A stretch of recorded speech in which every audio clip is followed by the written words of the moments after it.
सतयुग में शिव, त्रेता में राम, द्वापर में श्री कृष्ण और कलिकाल में भगवान बुद्ध हिंदू धर्म के केंद्र में हैं। लेकिन श्री कृष्ण के धर्म को भूत, वर्तमान और भविष्य का धर्म बताया गया। श्री कृष्ण का जीवन ही हर तरह से शिक्षा देने वाला है। महाभारत और गीता विश्व की अनुपम कृति है। महाभारत हिंदुओं का ही नहीं, समस्त मानव जाति का ग्रंथ है। इससे प्रत्येक मानव को एक अच्छी शिक्षा और मार्ग मिल सकता है। प्रत्येक मनुष्य को इसे पढ़ना चाहिए। महाभारत में जीवन से जुड़ा ऐसा कोई भी विषय नहीं है जिसका वर्णन ना किया गया हो और जिसमें जीवन का कोई समाधान ना हो। महाभारत में देश, धर्म, न्याय, राजनीति, समाज, योग, युद्ध, परिवार, ज्ञान, विज्ञान, आध्यात्म, तकनीकी आदि समस्त विषयों का वर्णन आपको मिलेगा। तो आज के विषय में मैं आपको बताने वाला हूँ कि आखिर भगवान श्री कृष्ण ने क्या बताया था कलयुग के विषय में। वीडियो अगर आपको पसंद आए तो लाइक करके कमेंट में जय श्री कृष्ण जरूर लिखिएगा। आज के समय में महाभारत के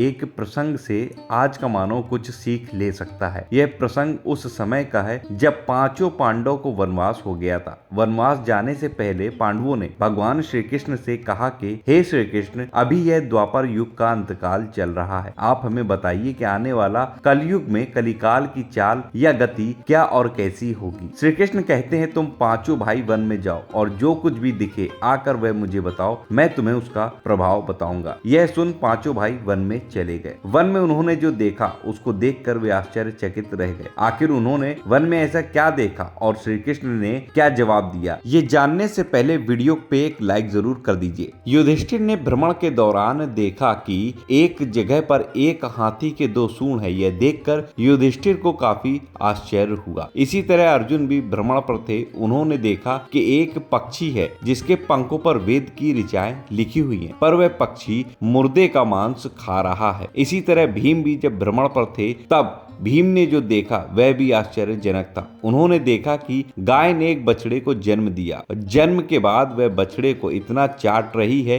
कि बछड़ा लहूलुहान हो गया। इसी तरह सहदेव ने भी देखा जब वह भ्रमण पर थे कि 6 से 7 कुएं बने हुए हैं। आसपास के कुओं में तो पानी है, लेकिन बीच का जो कुआं है वो पूरी तरीके से सूखा हुआ है, जबकि बीच वाला कुआं सबसे ज्यादा गहरा है। यह देखकर उन्हें घोर आश्चर्य हुआ कि आखिर ऐसा कैसे हो सकता है। इसी तरह नकुल भी भ्रमण पर थे और उन्होंने भी एक आश्चर्यजनक घटना देखी। नकुल ने देखा कि एक पहाड़ के ऊपर से एक बड़ी सी शिला लुढ़कती हुई आती है और कितने ही वृक्षों से टकराकर वह नीचे गिरती चली जाती है। कई विशालकाय वृक्ष भी उससे टकराते हैं परंतु उसे रोक नहीं सके। वहीं जब वह शिला अन्य बड़े बड़े पेड़ों से टकराती हुई नीचे जा रही थी, अंत में एक अत्यंत छोटे से पौधे का स्पर्श होते ही वह स्थिर हो गई। आखिर ये कैसे हो सकता था? इसी विषय पर जब पांचों भाई शाम को एकत्र होते हैं तो चर्चा करते हैं और जब भगवान श्री कृष्ण उनके पास आते हैं तब वे पांचों अपने अनुभव उन्हें सुनाने लगते हैं। सबसे पहले युधिष्ठिर ने कहा कि मैंने तो पहली बार 2 सूंड वाला हाथी देखा। यह मेरे लिए बहुत ही आश्चर्यजनक था। तब भगवान श्री कृष्ण कहते हैं, हे धर्मराज, अब तुम कलिकाल की सुनो। कलयुग में ऐसे लोगों का राज्य होगा जो दोनों ओर से शोषण करेंगे, बोलेंगे कुछ और करेंगे कुछ और, मन में कुछ और कर्म में कुछ। ऐसे ही लोगों का राज्य होगा। इससे पहले तुम सभी राज्य कर लो। इसी तरह युधिष्ठिर के बाद अर्जुन ने कहा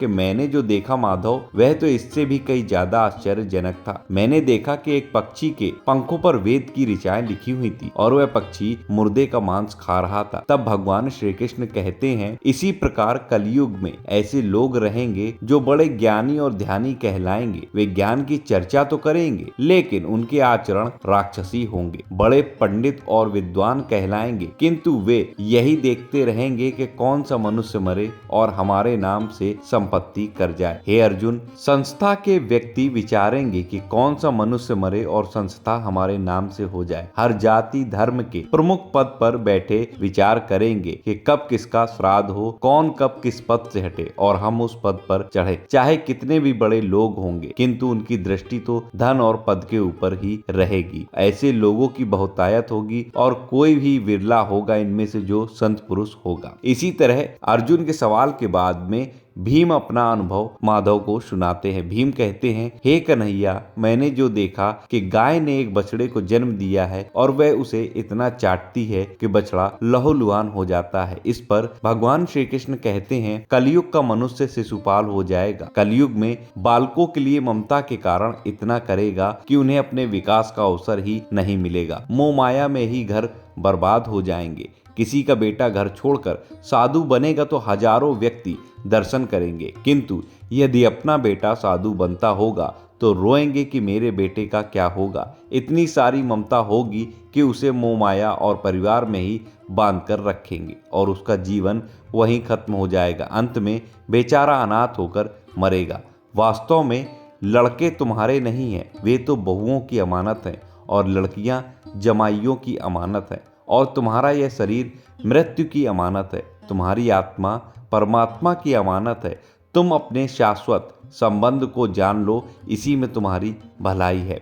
इसी तरह भीम के बाद अब सहदेव कहते हैं, हे श्री कृष्ण, मैंने जो देखा उसका क्या मतलब है। मैंने यह देखा कि 5 से 7 भरे कुओं के बीच का एक कुआं एकदम खाली है, जबकि ऐसा कैसे संभव हो सकता। तब भगवान श्री कृष्ण कहते हैं, कलयुग में धनाढ्य लोग लड़के लड़की के विवाह, मकान के उत्सव, छोटे बड़े उत्सवों में तो लाखों रुपए खर्च कर देंगे, परंतु पड़ोस में यदि कोई भूखा प्यासा होगा तो यह नहीं देखेंगे कि उसका पेट भरा है या नहीं। उनका अपना ही सगा भूख से मर जाएगा और वे देखते रहेंगे। दूसरी ओर मौज, मांस, मदिरा, भक्षण, सुंदरता और व्यसन में पैसे उड़ा देंगे, किंतु किसी दो आंसू पोंछने में उनकी रुचि न होगी। कहने का तात्पर्य यह है कि कलयुग में अन्न के भंडार होंगे लेकिन लोग भूख से मरेंगे। सामने महलों बंगलों में ऐशो आराम चल रहे होंगे लेकिन पास की झोपड़ी में आदमी भूख से मर जाएगा। एक ही जगह पर असमानता अपनी चरम सीमा पर होगी। इसी तरह सहदेव के बाद नकुल ने श्री कृष्ण को बताया कि मैंने भी एक आश्चर्य देखा, वह यह कि एक बड़ी सी चट्टान पहाड़ पर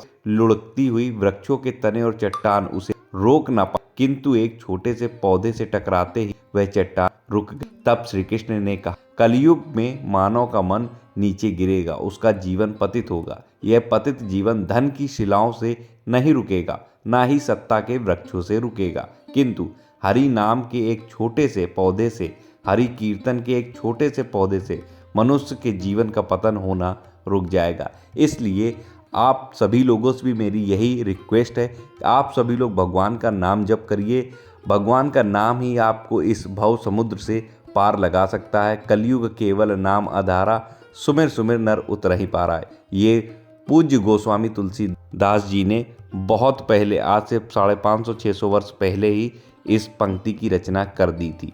तो आशा करता हूँ आप सभी लोग आज समझ पाए होंगे कि भगवान श्री कृष्ण ने कलयुग में आज से 5000 वर्ष पूर्व ही ये घोषणा कर दी थी कि आने वाला कलयुग कैसा होगा और आने वाले कलयुग के मनुष्य कैसे होंगे। तो आज हमारे पास वक्त है कि भगवान श्री कृष्ण की बातों पर अमल करके हम अपने जीवन को बेहतर बनाएं। आशा करता हूँ वीडियो आपको पसंद आया होगा। वीडियो पसंद आया हो तो लाइक करिए, चैनल पर नए हैं सब्सक्राइब कर लीजिए, कमेंट में जय श्री कृष्ण जरूर लिखिएगा। मिलता हूँ अगले वीडियो में नई जानकारी के साथ, तब तक राधे राधे।